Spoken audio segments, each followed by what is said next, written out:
Marco escénico: el exilio. En el tercer año del reinado de Joaquín, rey de Judá, el rey Nabucodonosor de Babilonia llegó a Jerusalén y rodeó la ciudad con su ejército. El Señor dejó que Nabucodonosor capturara a Joaquín y que también cayera en su gran poder los utensilios del templo de Dios. Nabucodonosor se llevó los prisioneros a Sinar y puso los utensilios sagrados en el tesoro del templo de sus dioses. Ahora bien, entre los prisioneros que llevaron a Babilonia se encontraban los más nobles y prometedores, y Daniel era uno de ellos, pues poseía unas cualidades y condiciones naturales que lo hacían ver como una gran promesa. Su fe, su integridad, su coraje no solo lo ayudaron para mantenerse al margen de toda clase de corrupción, también le valieron para ocupar un alto cargo en la corte del rey y desde allí ser de influencia para sus amigos, para su pueblo, para el rey y, por supuesto, para todas aquellas naciones y lenguas que aún no conocían a Dios. La historia de Daniel hoy será contada por Misael, uno de sus mejores amigos de cautiverio.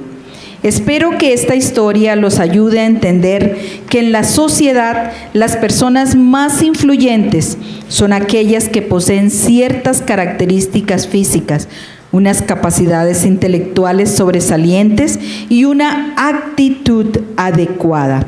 Sin embargo, cuando se trata de una persona que teme a Dios, llamada a ser instrumento de su influencia, bien sea en su entorno social, laboral o familiar, necesitará mucho más que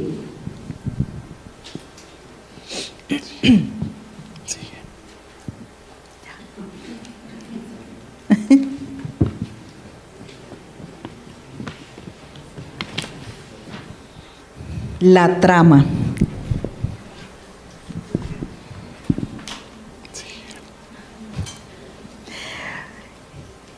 Episodio primero: los requisitos. Me llamo ¿Quién como Dios? Bueno, eso es lo que significa Misael, al igual que Miguel, por si hay alguien aquí que se llame así. Pertenezco a una familia noble de la tribu de Judá. Yo les contaré la historia de Daniel, del por qué se convirtió desde muy joven y hasta la edad adulta en un hombre con mucha influencia en el lugar donde Dios lo puso, a pesar de su condición de esclavo. Para comenzar, déjenme decirles que ser parte de una familia real fue una de las razones por las que se llevaron a Daniel a la corte del palacio del rey de Babilonia. Eso tiene una explicación sencilla. Los que nacemos y crecemos en casa real somos preparados desde niños para movernos como peces en el agua en esas esferas. Sin embargo, para el rey Nabucodonosor, esta razón, aunque válida, no era suficiente. Aspenaz, jefe del ejército del servicio del palacio del rey, fue quien me compartió que el rey Nabucodonosor le había ordenado que los cautivos le trajeran muchachos que fueran grandes promesas, pero no de la selección de fútbol de Babilonia, sino para que formaran parte del séquito de servidores de su corte. Eso sí, tenían que cumplir con los siguientes requisitos: poseer ciertas características físicas. En este sentido, debían ser jóvenes sanos, fuertes y bien parecidos, como quien dice, atractivos a la vista del género femenino y la envidia del género masculino. En otras palabras, que no sufrieran el síndrome del espejo. ¿Ustedes saben cuál es el síndrome del espejo? Es aquel que uno se mira al espejo y nunca se ve bien. En este aspecto, los padres de Daniel fueron tan generosos que hicieron muy bien su tarea. Además del perfil físico, debían estar dotados de conocimiento, con el puntaje más alto del IFEX y con un coeficiente intelectual elevado. Si Daniel quería servir en la corte del rey, tenía que ser muy pilo, porque ser pilo, inteligente, instruido, rápido para aprender. También los jóvenes debían tener una buena actitud, especialmente cuando estuvieran delante del rey. El rey no admite caras largas, ni tristes, ni amargadas, y mucho menos aburridas. Les puede costar la vida, nos dijo Aspenaz en una ocasión. La buena actitud debía reflejarse también en su tiempo de aprendizaje, pues el currículum que había ordenado el rey duraba 3 años. Eso sí, como las escuelitas Langham. Contenía la difícil inmersión en la lengua caldea, como la introducción en la literatura y el conocimiento de Babilonia, que incluía astronomía, astrología, arquitectura y religión. Para Daniel aprender todas estas ciencias no le parecía nada mal, pero cuando advirtió que el currículum implicaba aprender asuntos relacionados con la magia y la adivinación, artes muy valoradas por el rey Nabucodonosor, no le gustó para nada esa idea. La verdad es que con mis compañeros pensábamos que Daniel sería un buen candidato. El hombre cumplía los requisitos para ocupar un cargo en la corte del rey, pues era atractivo, inteligente y buena onda. Poseía tanto las aptitudes como la actitud propia para ser una persona de influencia en su medio. Aún así, yo me hacía la siguiente pregunta. Para una persona que teme a Dios, como Daniel y como nosotros, llamados a ser instrumentos de su influencia, bien sea en este entorno social o laboral o familiar, ¿son estos requisitos suficientes? ¿Ser atractivo, inteligente y con buena actitud? Y yo me respondía una y otra vez, me temo que no. Se necesita mucho más que eso. Episodio 2, la determinación. ¡Qué sorpresa me llevé con mis amigos cuando llegamos a la Universidad de Babilonia y vemos allí en el listado que estamos los 4! Está Daniel, Ananías, Azarías, y conmigo todos fuimos admitidos en la Universidad de Babilonia. Recuerdo que aquel día todos experimentamos sentimientos encontrados. Como jóvenes aventureros nos sentíamos emocionados y expectantes frente al privilegio de prepararnos para servir a la vuelta de 3 años en la corte del hombre más poderoso del mundo. Pero al mismo tiempo, 2 cosas aguaron nuestro entusiasmo. El rey Nabucodonosor había ordenado que fuéramos alimentados con la misma comida y el mismo vino que le servían a su mesa. Y lo segundo, ese día se nos recordó en medio de tan gran privilegio quiénes éramos realmente. Cuando Aspenaz, jefe del servicio del palacio, cambió nuestros nombres. No me voy a detener a explicarles lo que cada uno de ellos significa. Solo basta con decirles que cambiaron nuestros nombres por nombres de sus dioses.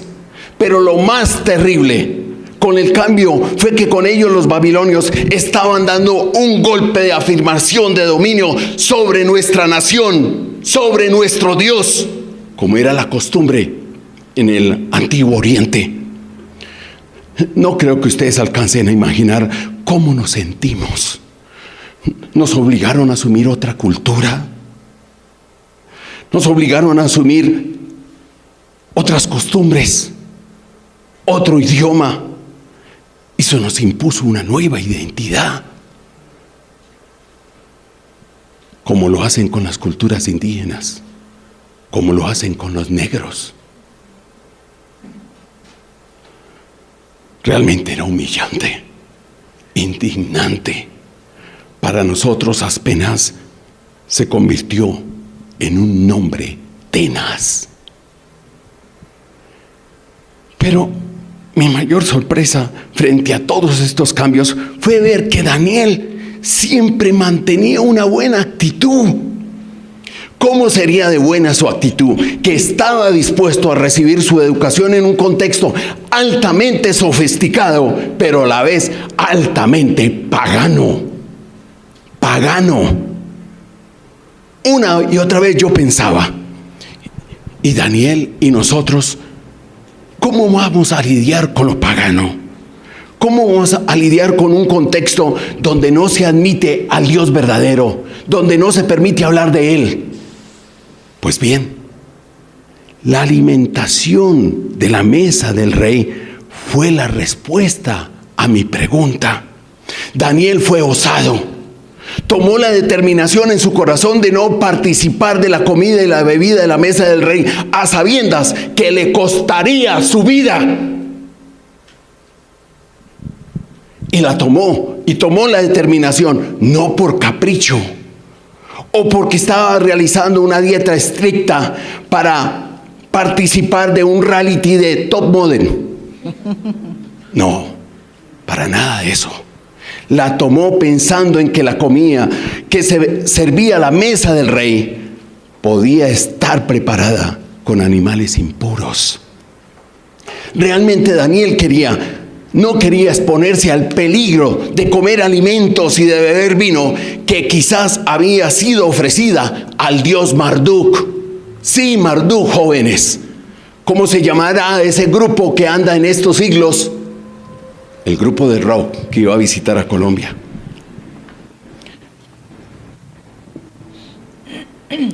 Tan determinado estaba Daniel que no le importó poner en riesgo nuestras vidas.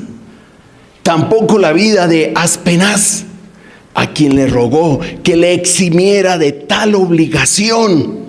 Todos le dijimos: Daniel, te volviste loco, Wilfrido. ¿Cómo se te ocurre hacerle semejante petición? Yo pensé que el jefe lo mataría por su impertinencia. Lo que yo no sabía era que Daniel ya contaba con el favor de Dios y fue esa gracia lo que lo protegió.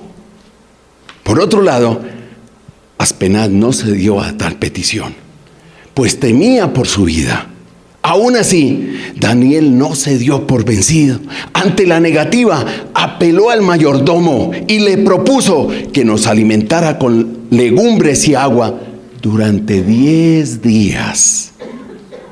Y que cumplido el tiempo, comparara nuestro aspecto con el de los otros jóvenes que comían a la mesa del rey, y que luego nos tratara según los resultados, lo que viera. El mayordomo aceptó la propuesta, y lo que sucedió cuando se cumplió el tiempo de los 10 días fue de no creer. El mayordomo nos halló más sanos y más fuertes que todos los demás jóvenes que comían a la mesa del rey. Y eso también es contar con el favor de Dios. Desde aquel momento sentí una gran admiración por Daniel, pues comencé a conocer a un hombre lleno de valor para mantenerse radical cuando se trata de obedecer a Dios antes que a los hombres. Aquella actitud marcó para siempre nuestras vidas. Recuerdo el día que el rey Nabucodonosor nos amenazó, a Ananías, a Azarías y a mí, con mandarnos al horno de fuego si no nos arrodillábamos delante de la imagen de oro que había mandado construir.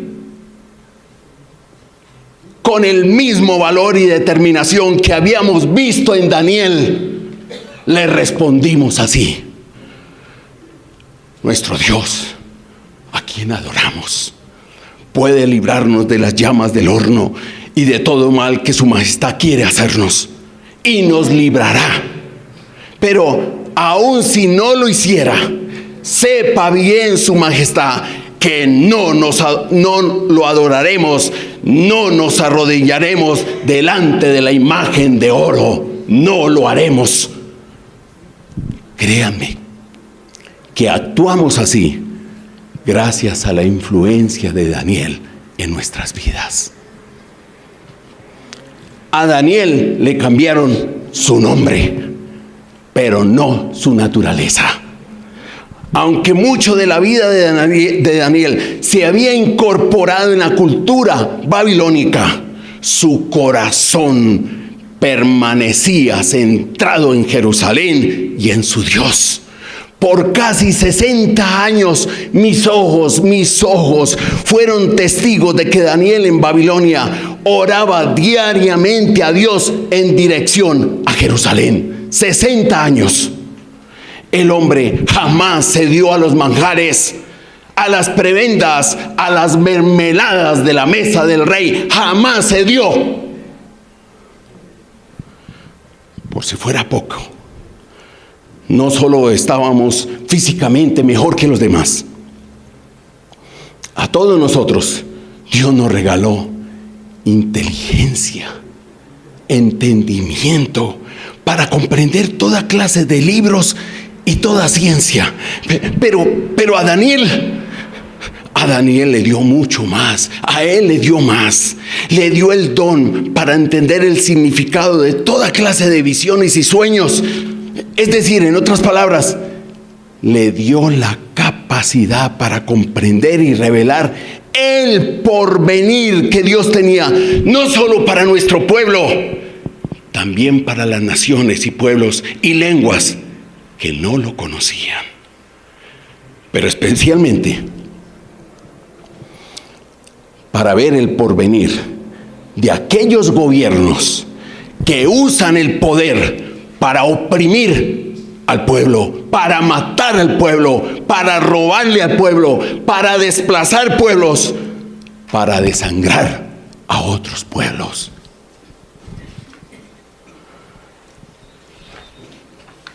Un ejemplo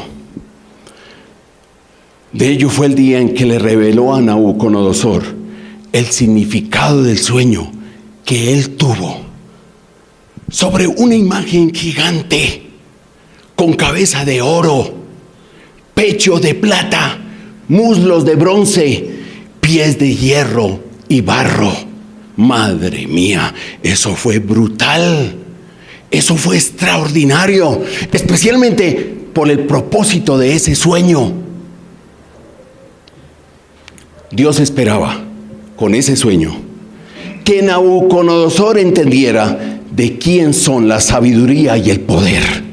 ¿Quién es el que cambia los tiempos y las épocas? Que entendiera, cuando vio en su sueño la gran roca que desplomó toda esa imagen, quién es el que pone y quién es el que depone a reyes. Que reconociera que el Señor de la historia y soberano de la misma era Dios y no Nabucodonosor. Que entendiera que si él tomó a Jerusalén y a Joacín y a los tesoros del templo, no fue gracias a su poderío militar ni a su gran estrategia, sino debido a la soberanía de Dios. Él le permitió que tomara Jerusalén. Y aquel acontecimiento fue realmente extraordinario. Tercer episodio, el punto culminante, los resultados. ¿Quieren saber cuáles fueron los resultados? Cuando se cumplió el tiempo de los 3 años de preparación, el jefe del servicio del palacio nos llevó ante el rey y después de dialogar un tiempo con nosotros, nos halló incomparables. Y en todas aquellas cosas que requerían sabiduría e inteligencia y sobre los cuales nos preguntó el rey, nos encontró inigualables.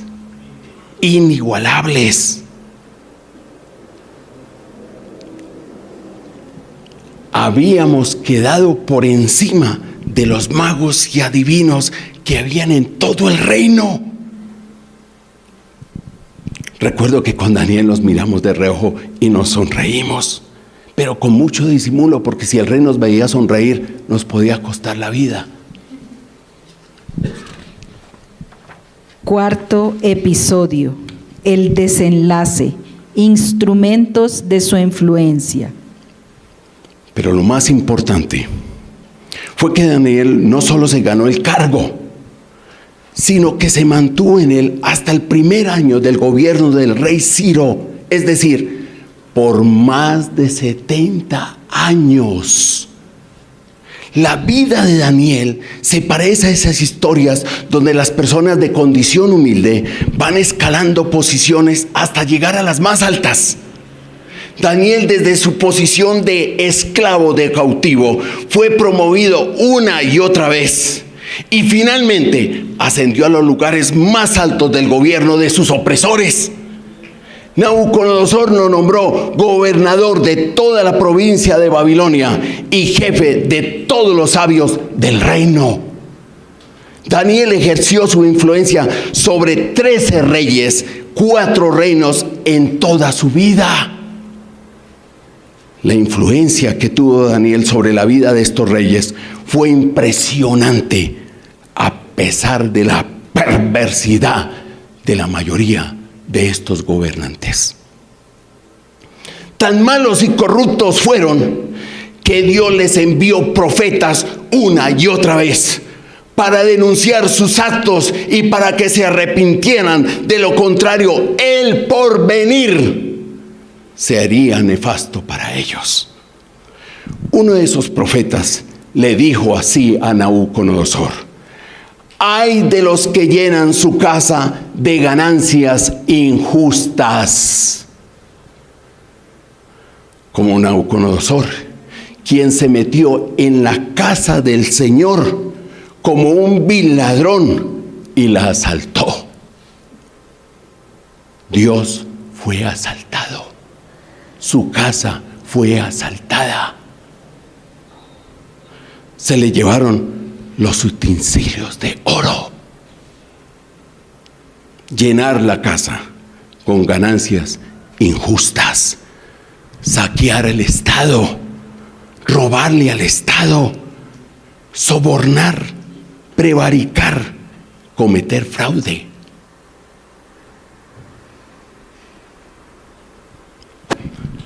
También se le denunció lo siguiente.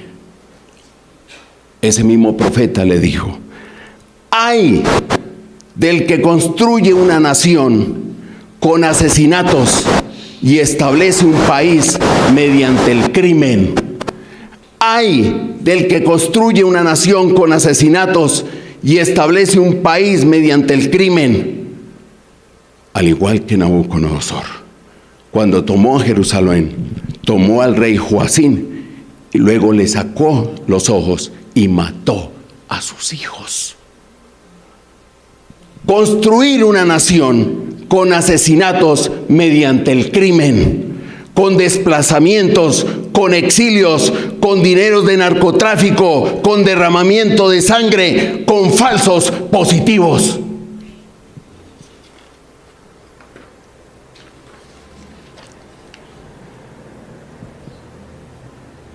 En este contexto, lo que ayudó a Daniel a ser instrumento de su influencia, de la influencia de Dios, no fue solo su presencia física. Y aquí quiero hacerles una aclaración. La expresión bien parecido en idioma hebreo también se puede traducir como sin defecto alguno. Es decir, habla de alguien absolutamente íntegro, intachable. Entonces no fue solo su presencia física, como sus capacidades intelectuales y su actitud para enfrentar la vida. También fueron su integridad absoluta, porque para Dios es más importante la ética que la estética.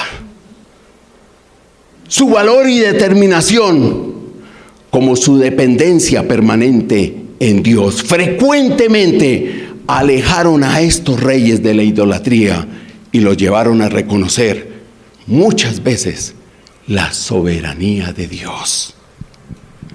Así que en la sociedad de hoy, las personas más influyentes son aquellas que poseen ciertas características físicas, unas capacidades intelectuales sobresalientes y una actitud adecuada. Sin embargo, cuando se trata de una persona que teme a Dios, llamada a ser instrumento de su influencia, bien sea en su entorno social, laboral o familiar, necesitará mucho más que eso. Necesitará de integridad absoluta, valor para luchar por lo correcto a los ojos de Dios, cueste lo que le cueste. Contar con el favor de Dios para rodearse de personas que lo ayuden y dependencia en Él para que lo llene de sabiduría en esos contextos. Y enfrentar con sensatez esas vivencias. Como hebreo, oro a Dios para que todos los que teman a Dios, pregunto, ¿están aquí los que temen a Dios? ¿Están aquí los que temen a Dios? Entonces oro por cada uno de ustedes para que sigan siendo instrumentos de la influencia de Dios en el lugar donde Él los tenga. Que Dios los bendiga en esa tarea. Bendiciones. A propósito de la expresión sin defecto alguno, fue Daniel quien anunció el advenimiento de aquel que sería sin defecto alguno, el incorruptible más influyente de la historia de la humanidad, Jesucristo. Oremos.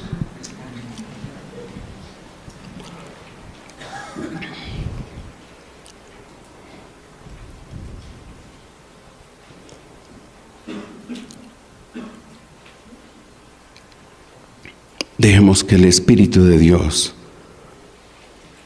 ministre en nuestros corazones. No te distraigas, no permitas que la palabra que fue sembrada ahora sea robada. Dejémosla que el Espíritu de Dios la siente en lo más profundo del corazón. Se nos ha hecho un llamado, como temerosos de Dios, como pueblo de Dios, a ser instrumentos de su influencia.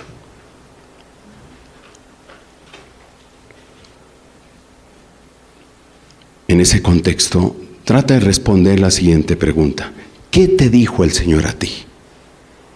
En particular, no a otro, a ti.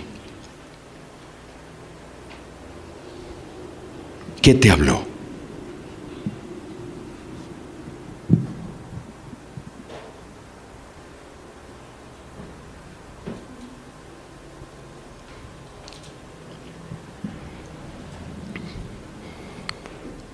Padre, sella lo que hablaste a cada uno en particular, en su propia realidad.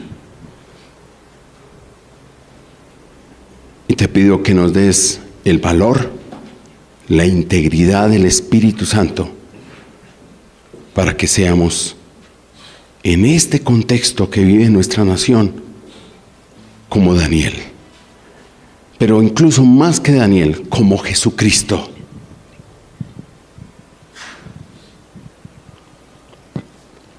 Instrumentos de tu influencia a través de la santidad, para tu gloria y tu honra. En el nombre de Jesús. Amén.